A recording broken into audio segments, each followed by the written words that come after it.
అందరికీ నమస్కారం. ఇప్పుడు ఒక ప్రేయర్ చెప్పేస్తాము.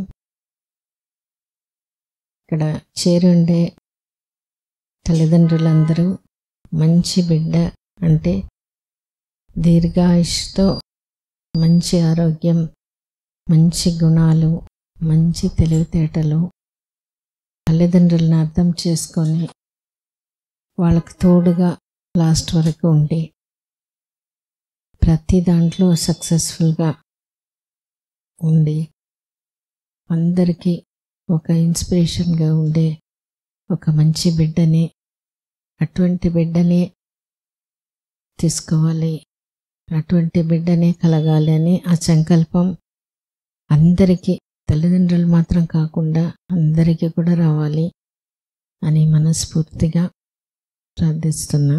ఇప్పుడు మనం ప్రెగ్నెన్సీలో ఏం జాగ్రత్తలు తీసుకునేది, మనం డయట్, ఎక్సర్సైజ్ దాని గురించి అంతా చెప్పుకుంటాము. కానీ మానసికంగా మనం టాక్ టు బేబీ చేయడం అనేది చాలా ముఖ్యం. ఎందుకంటే తల్లి ఆ భయం, ఆందోళన అది వదిలిపెట్టేసేసి నా బిడ్డ నా తోడు ఉంది అనే ఫీలింగ్, చాలా భద్రతా భావం, ఆ కాన్ఫిడెన్స్, ఆ సంతోషం అది రావాలి. ఒక్కసారిగా అది రాదు. టాక్ టు బేబీ అనే పద్ధతి ఉంది అని తెలుసుకుంటాం, వేరే వాళ్ళ ఎక్స్పీరియన్స్ గురించి వింటాము, యూట్యూబ్లో చూస్తాము. కానీ చాలాసార్లు మనకు అది ఇన్ఫర్మేషన్ ఒక సినిమా చూసినట్టు చూసేసి వినేసి దాటి వెళ్ళిపోతాం. కొన్నిసార్లు అది విని విని కొన్ని ప్రాక్టీస్ కూడా చేస్తాము. కానీ చేయంగానే మనం ఆ బేబీతో మనం మాట్లాడినప్పుడు బిడ్డ కదులుతుంది. కదిలినప్పుడు అప్పుడు మనకి ఏదో కదులుతుంది అని ఫస్ట్ ఉంటుంది. కానీ వినంగా బేబీ మూమెంట్ వచ్చే కొద్దీ మనం దాని మీద మనసు పెడితేనే, అవును ఆ బేబీ నాతోనే మాట్లాడుతుంది, ఈ మూమెంట్ ద్వారా నన్ను అర్థం చేసుకుంటుంది, నాకు సమాధానం చెప్తుంది అనే ఫీలింగ్ మనకు ఎప్పుడు వస్తుందో అప్పుడే మనకు ఆ కాన్ఫిడెన్స్ వస్తుంది. నా బిడ్డ నన్ను అర్థం చేసుకుంటుంది, నా బిడ్డ నాతో మాట్లాడుతుంది. ఎందుకంటే నోరు తెరిచి మాట్లాడే పరిస్థితి కాదు, కానీ ఫీలింగ్ని ఆ మూమెంట్ ద్వారా ఆ బిడ్డ తెలుపుతుంది. మనం ఆ ఫీలింగ్తో బేబీతో కనెక్ట్ అయిపోతే, ఆ బాండింగ్ ఏర్పడితే మాత్రమే talk to baby miracles, magic చేస్తుంది. లేకపోతే ఏదో నేను వస్తున్నాను, నేను చేస్తున్నాను, అవుతుందో కాదో అనే డౌట్లోనే ఉండిపోతాం.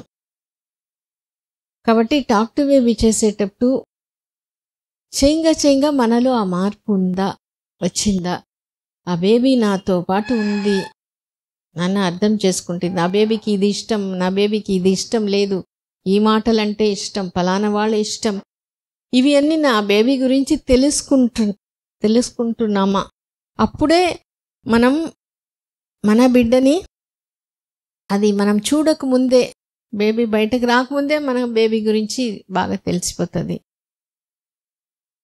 అట్లా టాక్ టు బేబీ మనం ప్రాక్టీస్ చేసుకోవాలి. ఆ ప్రాక్టీస్ చేసుకొని వచ్చిన వాళ్ళు వాళ్ళ ఎక్స్పీరియన్స్ మనకి షేర్ చేసుకోబోతున్నారు. ఈ ఎక్స్పీరియన్స్ ఇప్పుడు పెట్టి, ఇప్పుడు విన్నా, వీడియోలో కూడా కొన్ని వీడియోలో మనలాగానే వాళ్ళ ఫీలింగ్స్ ఉంటుంది, మనం కనెక్ట్ అయిపోతాం కొంతమంది వీడియోస్ని. మళ్ళీ చూడండి వీడియోలు. ఎందువల్లంటే మళ్ళీ చూసినప్పుడే మనకి అది ఆ ఫీలింగ్ ఫస్ట్ పరిచయం అవుతుంది, మనం ఆ ఫీలింగ్ని అందుకోగలుగుతాం. అందుకని ఒకసారి చూసితే వచ్చేసేది కొంతమందికి రావచ్చు, కానీ ఎక్కువ మందికి ఆ వీడియోస్ మళ్ళీ ఒక 5-6 టైమ్స్ అయినా ఒకరోజు.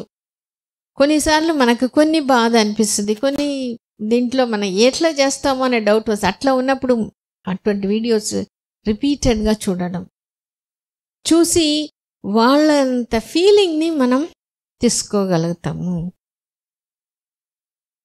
అందుకనే వీడియోస్ని బాగా ఉపయోగించుకోవడం అంటే అట్లా చేసుకుని వాళ్ళలాగానే వాళ్ళ ఫీలింగ్ని మనం ఈజీగా తీసుకోగలుగుతాము. అట్లా అందరూ చేయాలి అని ఆశిస్తున్నాను. ఇప్పుడు తన ఎక్స్పీరియన్స్ షేర్ చేసుకునే దానికోసం వచ్చినారు వర్ష. ఆఫ్టర్ నేను ఇక్కడ ఉన్న ప్రతి ఒక్కరికి కూడా, నా పేరు వర్ష. ఇక్కడే నేను 2 డెలివరీస్ చేసేసుకున్నాను. ఫ్రమ్ 2018 to 2023 నేను ఇక్కడే ఉన్నా. ఫస్ట్ ఆఫ్ ఆల్ హాస్పిటల్ గురించి చెప్పాలంటే హోమ్ అవే హోమ్, నా హోమే. మా మమ్మీ అయితే నా కోసం చెకప్స్కి వీటికి వచ్చేటప్పుడు వస్తారు, కూర్చుంటారు, అంతే. మొత్తం హాస్పిటల్ మేనేజ్మెంట్. ఇక్కడ మా మదర్ ఇన్ లా ఉన్నారని కాదు, అందరూ నన్ను సొంత కూతురులానే చూసుకున్నారు. అంటే ఒక్క నిమిషం, మదర్ ఇన్ లా అంటే ఎవరంటే శాంత మేడం. మీ అందరికి ఇక్కడ చాలా మందికి ఇష్టం అనుకుంటాను మా అత్తమ్మ అంటే. మీ అందరికన్నా నాకు ఇంకొంచెం ఇష్టం. మీరు అలా మాట్లాడుతుంటే నాకు పొసెసివ్నెస్ వస్తుంది. ఇంకా టాక్ టు బేబీ విషయానికి వస్తే, ఫస్ట్ బేబీ ఇంకా చెప్పలేను. వాడిని ఫిజికల్గా, వాడి ఇంటెలిజెన్స్ కానీ అన్నీ డెవలప్ చేసుకున్నాం. ఇక్కడ ఫాదర్ రోల్ గురించి చెప్తాను. మా సారు టాక్ టు బేబీ చాలా బాగా చేసేవారు. ఎంత బాగా చేసేవారంటే, ఆయన ఉంటే వాడు కిక్ చేసేవాడు. ఆయన పక్కన కూర్చుంటే నాకు తినబుద్ధి అయ్యేది. ఇప్పుడు కూడా మా బాబు అయితే ఆయన పక్కనే, వాళ్ళ డాడీ లేడంటే ఏడ్చేస్తాడు. వాళ్ళ డాడీ పక్కనే పడుకుంటాడు, వాళ్ళ డాడీ దగ్గరే ఉంటాడు, వాళ్ళ డాడీతోనే ఆడుకుంటాడు. ఇంకా మమ్మీ కూడా అవసరం లేదు, ఎవరు కూడా అవసరం లేదు. అంత బాగా చేశాడు మా సార్ అయితే. అంత మోల్డ్ చేసేసాడు, తనకు తగ్గట్టుగా మలుచుకునేసాడు. మిగతావి నేను చేసుకుంటా వచ్చాను. సెకండ్ ప్రెగ్నెన్సీ దగ్గరకు వచ్చేటప్పటికి మా సార్ని రానిలా, వద్దు నువ్వు మాట్లాడొద్దు, నువ్వు మాట్లాడితే నువ్వు లేనప్పుడు నాకు కష్టం అయిపోతుంది. ఏంది, మా బాబుని చూస్తే ఏమో వాళ్ళ డాడీ కనిపించకపోతే ఏడ్చేస్తున్నాడు, 2 రోజులు ఏడ్చేస్తున్నాడు. అట్లా పాప ఏడిస్తే కష్టం కదా. అందుకని మా సార్ని ఫస్ట్ అయితే రానిలా. బాబు దగ్గర చేసిన తప్పులు ఏంటంటే, తనని ఎమోషనల్గా నేను చూడలేకపోయాను, అంటే స్ట్రాంగ్ చేయలేకపోయాను మేడం. ఓకే ఓకే, అది నేను ఇక్కడ పాప దగ్గర చేసుకోగలిగాను. ఓకే, నువ్వు ఫస్ట్ ఏడవకూడదు. మా బాబు విషయంలో చూస్తే ఏదైనా చిన్న గొడవ జరిగితే చాలు, ఎవరైనా కొట్టుకుంటే చాలు భయం వచ్చేస్తుంది. అంటే నాకునింది ఆ ఫీలింగ్. పాప దగ్గరకు వచ్చేసరికి ఓకే, దీన్ని మనం రెక్టిఫై చేయాలి, అది మనం టాక్ టు బేబీతోనే చేయగలుగుతాం. ఇంకొకటి మనం స్ట్రాంగ్ గా ఉండాలి, అది చేశాను మేడం టాక్ టు బేబీలో. ఓకే, ఇంకా వాళ్ళ ప్రతి ఒక్కటి చెప్పేదాన్ని. ఇప్పుడు అందరు చెప్తున్నారు, మళ్ళీ నేను ఇంకా ఎక్కువ చెప్పలేను, అట్లని తక్కువ కూడా చెప్పుకోలేను. నైట్ బాబు దగ్గర చూసా, అక్కడ ఎక్స్పీరియన్స్ అయ్యా. వాళ్ళు నిద్రపోరు చిన్నప్పుడు. అది మా పాపకి చెప్పా, పాప ఇద్దరు అన్న టూడ్లరు, నువ్వు న్యూ బోర్న్, నిన్ను కష్టపెట్టలేను, అట్లానే అన్నని కష్టపెట్టలేను. నువ్వు ఇక్కడి నుంచే ఫస్ట్ మంత్ నుంచే చెప్పా, నువ్వు నైట్ అంతా పడుకోవాలి. ప్రెగ్నెన్సీలో కానీ ఆఫ్టర్ ప్రెగ్నెన్సీ కానీ అసలు నమ్మరు మేడం, 2 months నుంచి తను నైట్ అంతా పడుకోవడం అలవాటు చేసేసుకుంది. ప్రెగ్నెన్సీలో కూడా నన్ను ఏమి ఇబ్బంది పెట్టలేదు. అంటే వాళ్ళ అన్న ఉన్నంతసేపు బాగుంటుంది, బాగా హ్యాపీగా తిరుగుతుంది. వాళ్ళ అన్న దూరంగా వెళ్తే మాత్రం సైలెంట్గా ఉండిపోద్ది. ఇప్పుడు కూడా వాళ్ళ బాండింగ్ అలాగనే ఉంచాలి అని చెప్పి వాడిని దగ్గర తీసుకొని బెల్లి మీద చేతులు పెట్టించి మాట్లాడడం చేశా. ఇప్పుడు కూడా వాడైతే ఎవరైనా పాపను ఎత్తుకుంటే చాలు, మమ్మీ తన్వి వద్దు ఇయ్యొద్దు. ఆమె వాళ్ళ అన్న ఉంటే చాలు, తిరుగుకుంటా ఉంటుంది, ఆడుకుంటా ఉంటుంది, వాడిని చూసుకుంటా ఉంటుంది. ఇద్దరికి అన్నం పెట్టేటప్పుడు కూడా పక్కన కూర్చోబెట్టాలి, తినిపించాలి. అంటే అది అదంతా టాక్ టు బేబీలోనే చెప్పుకుంటా చేస్తా ఉన్నా. చిన్న చిన్న విషయాలు కూడా వింటారు మేడం, వాళ్ళు ఖచ్చితంగా వింటారు.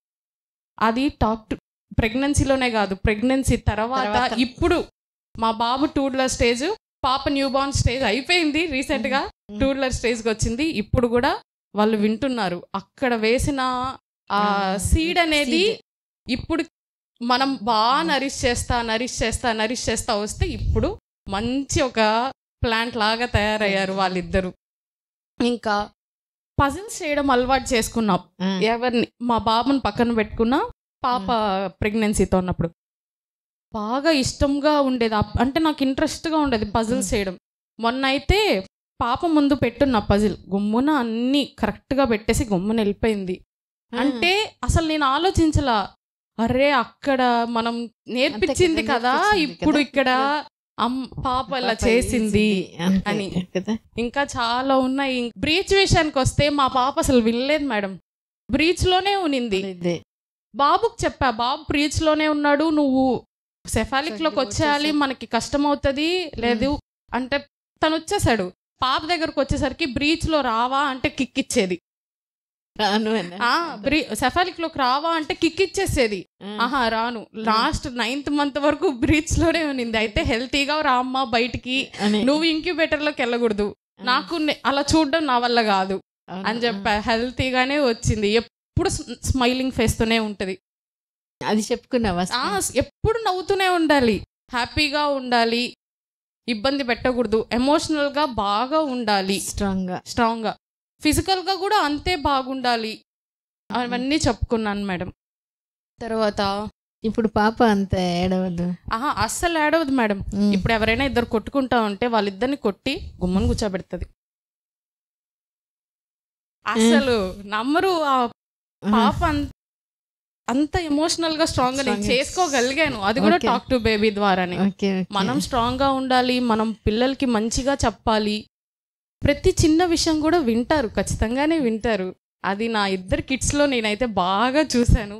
అందరు కిడ్స్ కూడా అలాగనే ఉంటారు. మనం మాట్లాడితే మనం మాట వింటారు, మనం ఎప్పుడు మాట్లాడతాం, ఎప్పుడు వాళ్ళతో ఫ్రెండ్లీగా ఉంటాము అనే చూస్తూ ఉంటారు. మీ అందరికి కూడా అదే చెప్తా, బాగా మాట్లాడండి, మీరు ఏం చెప్పినా వింటారు వాళ్ళు. ఇంకా నాకు సిజేరియన్ అయ్యింది, అది చాలా ఎక్సర్సైజులు చేసాము, చాలా ఇదిగి చూసాము. మెట్లు ఎక్కి దిగాను. మేము ఉండేది అపార్ట్మెంట్లో, ఆ అపార్ట్మెంట్ ఎక్కి 2 సార్లు 3 సార్లు ఎక్కి దిగాను, డక్ వాక్ చేశాను, ఎన్ని ఎక్సర్సైజులు చేశానంటే అన్ని ఎక్సర్సైజులు చేశాను. లాస్ట్కి ఏమైందంటే మా బాబు వెయిట్ కూడా 2.7 kgs ఉండాలి అని అడిగాను, 2.7 kgsలోనే ఉన్నాడు. కానీ తను మెకోనియం పాస్ చేసేసాడు. ఇంకా మనం ఎంతైనా ఇబ్బంది పడతాం, మన పిల్లల్ని ఇబ్బంది పట్టకూడదు కదా, అందుకనే ఓకే సిజేరియన్ అంటే ఓకే హ్యాపీగా వెళ్ళిపోయాడు. అయితే వాడు నాకు ఇచ్చిన గిఫ్ట్ మేడం ఆ సిజేరియన్ స్కార్. ఎందుకు అట్లా అనుకుంటావు వర్ష? అంటే ఎందుకంటే చాలా మంది అనుకుంటారు సిజేరియన్ అంటే సొసైటీ చూసే విధానం, సిజేరియన్ అంటే ఆపరేషన్, అమ్మ సిజేరియన్ అయితే నడువు నొప్పి వచ్చేస్తుంది, హెల్త్ పాడైపోతుంది, ఇంకొక ఆపరేషన్ ఏమైనా పోవాల్సి వస్తుంది, సిజేరియన్ అంటే అది ఒక ఫెయిల్యూర్ లాగా చూస్తున్నారు. అది నాకు కూడా అలాగనే అనిపించేది మేడం. ఎందుకంటే మన చుట్టుపక్కల ఉండే వాళ్ళందరూ అదే చెప్పేసి మన మైండ్లో అదే ఒకసారి కాదు 2 సార్లు కాదు 3 సార్లు అదే మాట చెప్తే అదే నెగిటివ్ ఫీలింగ్లో ఉండిపోతాం. కానీ అదంతా కాదు, మన మైండ్లో మనం స్ట్రాంగ్గా ఉండాలి మేడం. అది అట్లా నువ్వు తీసుకోగలిగావు? ఏమో మేడం నాకు తెలీదు. ఆ సిజేరియన్ స్కార్ చూడంగానే ఓకే నా బేబీని ఇంత కష్టపడి తీసుకున్నాను నేను, వాడు ఎలాంటి ఇబ్బంది పడకుండా నేను తీసుకున్నాను. అవును, అది చాలు. వాళ్ళు హ్యాపీగా ఉన్నారు, ఇంకా వాళ్ళ హ్యాపీని చూసి నాకు ఇంకా ఓకే నేను హ్యాపీగా ఉంటా, నేను హెల్తీగా ఉంటా. ఎప్పుడైనా మనం హెల్తీగా ఉంటే మన బేబీ హెల్తీగా ఉంటారు, మనం హ్యాపీగా ఉంటే వాళ్ళు హ్యాపీగా ఉంటారు. మనమే వాళ్ళకి రోల్ మోడల్. చిన్నప్పటి నుంచి మనం ఏం పని చేస్తామో అదే వాళ్ళు చేస్తారు. అది మన చిన్నప్పుడు. అందుకని నాకు వీళ్ళందరూ వినేదాన్ని కాదు, ఓకే సిజేరియన్ చేసుకోగలుగుతాం, ఒక గిఫ్ట్ ఇచ్చాడు హ్యాపీగా తీసుకుంటాం అంతే కదా. ఎందుకంటే అది మేమైతే మామూలుగా జనరల్గా ఊహించలేము. మీరు ఎక్స్పీరియన్స్ నుంచి చెప్పినప్పుడు అది ఒక పెద్ద అది ఒక జెమ్ లాగా, ఒక ట్రెజర్ లాగా అనిపిస్తుంది. ఎందుకంటే ఇటువంటి థాట్ ఇటువంటి యాంగిల్ నుంచి చూసేదానికి అవ్వదు అందరికి. చూడాలి మేడం మనం, ఇంకా think out of the box. అవును, అప్పుడే ఏదైనా అది నెగిటివ్ అయినా పాజిటివ్ అయినా మనం తీసుకోగలం. ఇంకా మీ పాప బాబు ఇద్దరికి ఖచ్చితంగా చెప్పిన విషయం ఏమైనా ఉందా? ఉంది మేడం. ఇద్దరికైతే మీరు ఫిజికల్గా స్ట్రాంగ్గా ఉండాలి. ఫస్ట్ మనం ఏదైనా మాట్లాడే ముందు వినాలి, ఎదుట వాళ్ళు ఏం చెప్తున్నారో వినాలి. ఆ రెండు వాళ్ళిద్దరు అలాగనే ఉన్నారు, వాళ్ళిద్దరి మధ్య సిబ్లింగ్స్ బాండ్ అలాగనే ఉంది. మా కూడా చెప్పుకున్నావా? చెప్పాను మేడం, బాబుకి ఇద్దరికి చెప్పా, పాపకి చెప్పుకున్నా బాబు. ఎందుకు చెప్పుకున్నావు? చాలా మంది ఈ ఒక విషయం ఏంటంటే సెకండ్ ప్రెగ్నెన్సీ అంతే ఇది చెప్పుకోరు, మళ్ళీ బయటకు వచ్చిన తర్వాత ఆ బిడ్డ ఇన్సెక్యూర్ గా ఫీల్ Feel అవ్వడం అవుతారు. ఫస్ట్ బిడ్డ అదంతా. అదే మేడం నేను చూసాను, చాలా మందిని చూసాను. ఓకే, మన దగ్గర ఇంత పెద్ద మంచి ఆయుధం ఉన్నప్పుడు మనం ఎందుకు దాన్ని వేస్ట్ చేసుకోవాలి? ఆ వెపన్ ని మనం బాగా యూజ్ చేసుకుంటే తర్వాత మనం ఏ ప్రాబ్లం ఫేస్ చేయం కదా. అందుకని మీరు నాకు ఒకసారి చెప్పారు, అంటే పాపని డెలివరీ అయిన తర్వాత నైట్ ప్రేమాంశ్ ఏడుస్తున్నాడు మేడం మిల్క్ కోసం అని అంటే, నిద్రపోయేటప్పుడు చెప్పు వర్ష, ఇలా పైనుంచి చేతులు ఇలా అంతా చెప్పు వింటారు అని. అలాగనే పాపకి చెప్పాను, బాబుకి చెప్పాను. అప్పటి నుంచి వాడు ఏడవడం కూడా తగ్గించేశాడు. నాకు అది 2 weeks కి నాకు డిఫరెన్స్ తెలిసిపోయింది మేడం.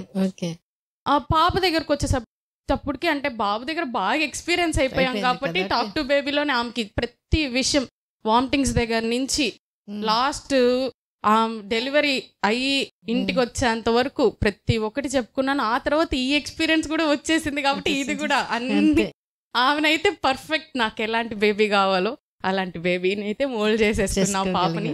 బాబుకి ఇంకా నేను కొత్త, ఆయన కొత్త ప్రతి ఒక్క విషయంలో.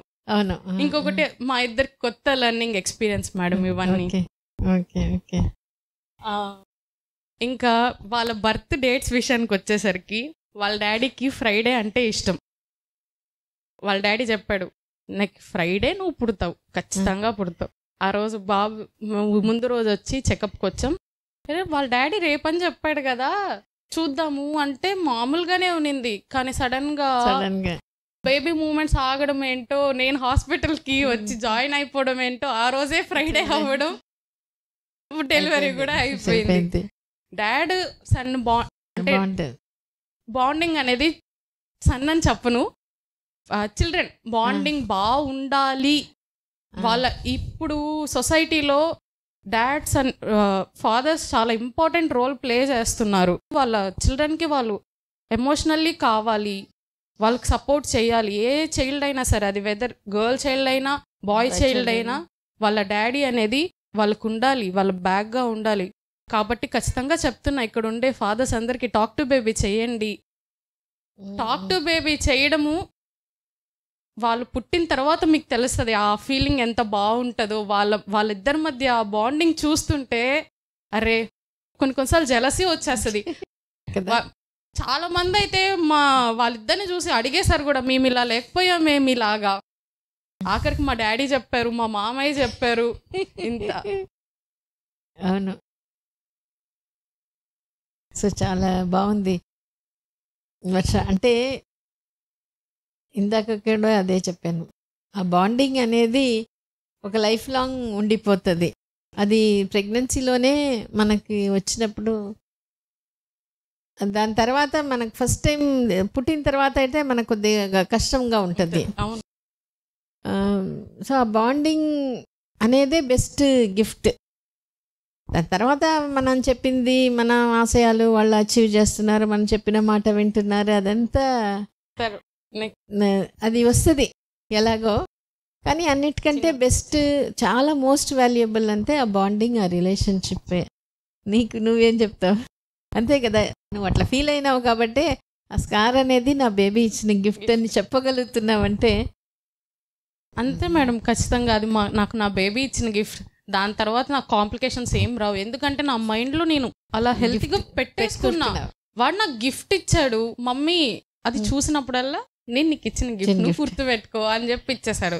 అంతే, ఇంకా కాంప్లికేషన్స్ ఏం రావు. అది మనం థాట్స్లో ఉంటుంది. ఏదైనా మనకి బ్యాక్ పెయిన్ రావడం కానీ ఏదైనా, మనం హెల్తీగా ఉండి మనం హెల్తీ లైఫ్ స్టైల్ మెయింటైన్ చేస్తా మన పిల్లల్ని కూడా అదే లైఫ్ స్టైల్లో నడిపిస్తూ ఉంటే మనకి ఎలాంటి కాంప్లికేషన్స్ అయితే రావు మేడం. పిల్లలు ఎట్లా రావాలి అని నీకు ఏమైనా గోల్? మేడం వాళ్ళ డాడీ అయితే ఫుట్బాల్ ప్లేయర్, మీకు తెలిసిందే. వాళ్ళ డాడీ కన్నా ఒక స్టెప్పే వాళ్ళు ఎప్పుడు పైనే ఉండాలి. ఓకే, అది మాత్రం వాళ్ళకి చెప్పా. మీ డాడీ ఈ ఫుట్బాల్లో రానిచ్చాడు, మీరు ఇంకా ఏ యాక్టివిటీ అయినా తీసుకోండి, ఏదైనా తీసుకోండి, మీకు వెనకాల సపోర్ట్ నేనున్నాను, మీ డాడీ ఉన్నారు, ఫ్యామిలీ అంతా ఉన్నారు. మీరున్న దాంట్లో మీరు హై లెవెల్లోనే ఉండాలి. ఫెయిల్యూర్స్ అనేవి వస్తాయి, ఫెయిల్యూర్స్ నుంచే నేర్చుకుంటాం. అది కూడా నేను టాక్ టు బేబీలోనే చెప్పా, ప్రెగ్నెన్సీలోనే చెప్పా. నానా ఫెయిల్యూర్స్ వస్తాయి, లైఫ్లో ఫెయిల్యూర్స్ వస్తాయి, మమ్మీకైనా ఉన్నాయి, డాడీకైనా ఉన్నాయి, ప్రతి ఒక్క విషయంలో ఉన్నాయి.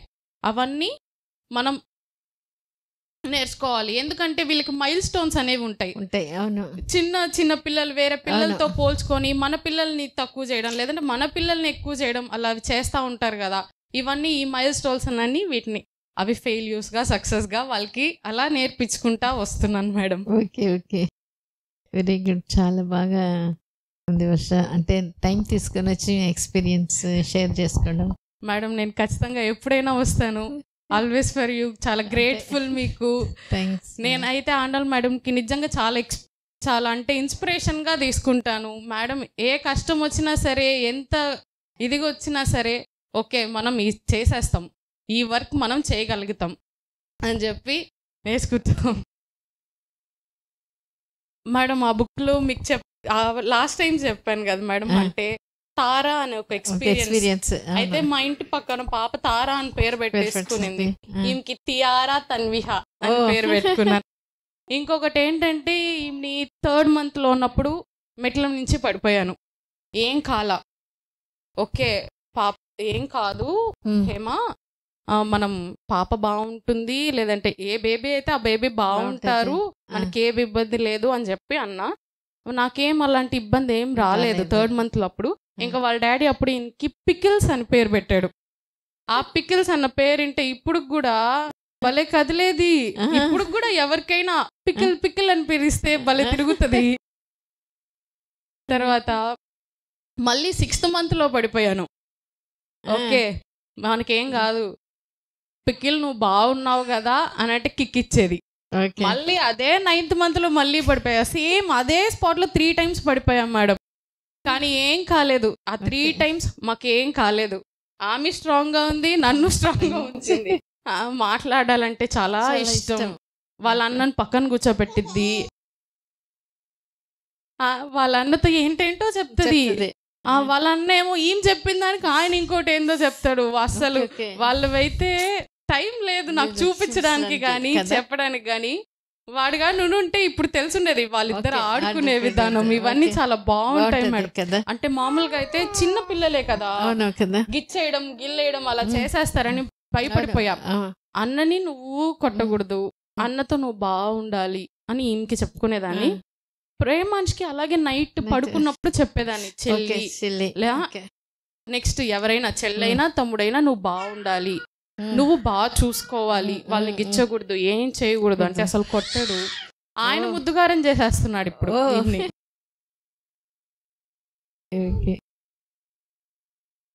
ఇప్పుడు ఎన్నో 1 year అయింది మేడం. ఇంకా హాస్పిటల్ స్టాఫ్ మళ్ళీ చెప్పాల్సిన అవసరం లేదు. నేను చెప్పాలంటే ఇంకా ఒకరు కాదు అందరి పేర్లు తీసుకోవాలి. అందరికీ నేను ఎప్పటికీ థ్యాంక్ఫుల్గానే ఉంటా. ఇందాక కూడా ఒక పాప చెప్తా ఉంది, అక్క నేను బాబునైతే అస్సలు మర్చిపోను, నైట్ అంతా ఏడ్చాడు, ఎత్తుకొనే ఉన్నాను అని. అదే నాకు ఇప్పుడు చెప్పాను కదా, పాపను అసలు అలా ఏడవకూడదని తను చెప్పా. అసలు ఏడ్చేది కాదు, అసలు ఎవరు చిన్నపిల్లలు అంత నవ్వరేమో, ఎప్పుడు నవ్వుతూనే ఉండేది.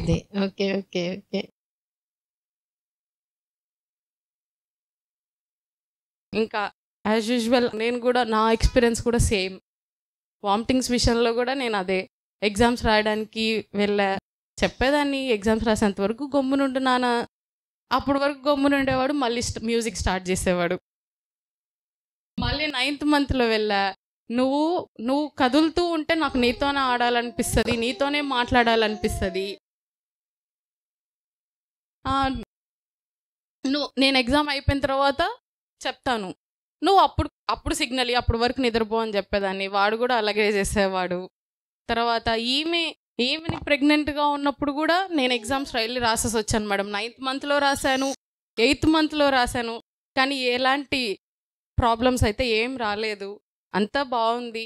బాబు దగ్గర ఎమోషనల్లీ స్ట్రాంగ్ చేయలేకపోయాను, అది పాప దగ్గర నేను ఫుల్ఫిల్ అయితే చేసేసుకున్నాను.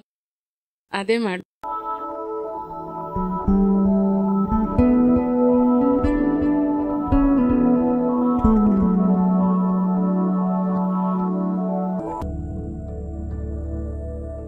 Okay. Thank you.